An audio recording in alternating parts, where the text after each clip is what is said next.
মহানবী হযরত মুহাম্মদ সাল্লাল্লাহু আলাইহি ওয়াসাল্লাম বলেছেন, কিয়ামত ততক্ষণ পর্যন্ত সংঘটিত হবে না যতক্ষণ আরব ভূখণ্ড আবারও তৃণভূমিতে পরিণত না হয়। সেই সাথে এখানে নদী প্রবাহিত হবে, অর্থাৎ পৃথিবী ধ্বংসের আগে আরবের মরুভূমিগুলো সবুজে ছেয়ে যাবে এবং সেখানে নদীর সৃষ্টি হবে। মহানবীর সেই কথা যেন হুবহু মিলে যাচ্ছে। এখন প্রায় শোনা যায় বৃষ্টির পর সবুজে ছেয়ে গেছে সৌদির মরুভূমির বিস্তীর্ণ এলাকা। মহানবী সাল্লাল্লাহু আলাইহি ওয়াসাল্লামের কথা যে মিলে যাচ্ছে তার প্রমাণ দিলেন জলবায়ু বিশেষজ্ঞ ডক্টর আব্দুল্লাহ আল মিসনাদ। তিনি জানিয়েছেন, এখনকার উত্তপ্ত মরুভূমি একটা সময় তৃণভূমিতে পরিণত হতে পারে।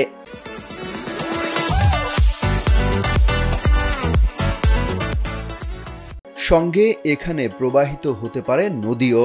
তিনি জানান, 4 ভাবে মরুভূমিগুলো সবুজে পরিণত হওয়ার তীব্র সম্ভাবনা রয়েছে।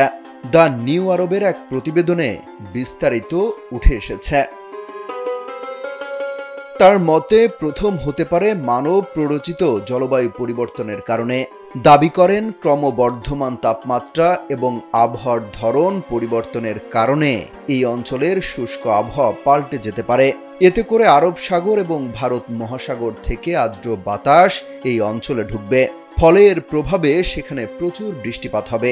এতে ৭,০০০ বছর আগে আরব উপদ্বীপ যেমন সবুজ ছিল, এটি আবার তেমন হয়ে যাবে। দ্বিতীয় সম্ভাব্য কারণ হিসেবে তিনি দাবি করেন, সৌদি আরবে ভয়াবহ অগ্ন্যুৎপাত শুরু হতে পারে, যা সেখানকার আবহাওয়াকে আমূল পরিবর্তন করে দিতে পারে। তিনি জানান, সৌদির পূর্বাঞ্চলে ২০০০ আগ্নেয়গিরি থাকতে পারে। তাইফের কাছে অবস্থিত আল ওয়াবার মতো আগ্নেয়গিরিতে যদি বিস্ফোরণ ঘটে তাহলে এটির প্রভাব বিশাল হবে। বিস্ফোরণের কারণে সূর্যের আলো ঢাকা পড়তে পারে।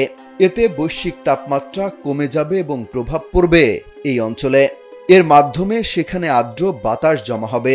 এতে শুকনো মরুভূমি উর্বর ভূমিতে পরিণত এবং সেখানে নদীর প্রবাহ শুরু হতে পারে।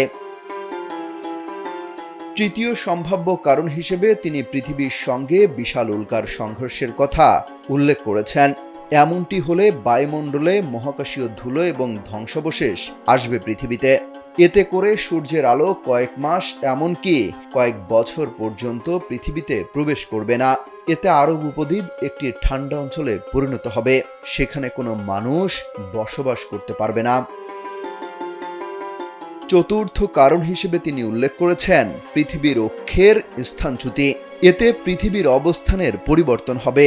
এর প্রভাবে বায়ুমণ্ডলীয় চাপ কেন্দ্রে পরিবর্তন ঘটে প্রচুর বৃষ্টিপাত হবে এবং আরব উপদ্বীপ সবুজে পরিণত হতে পারে।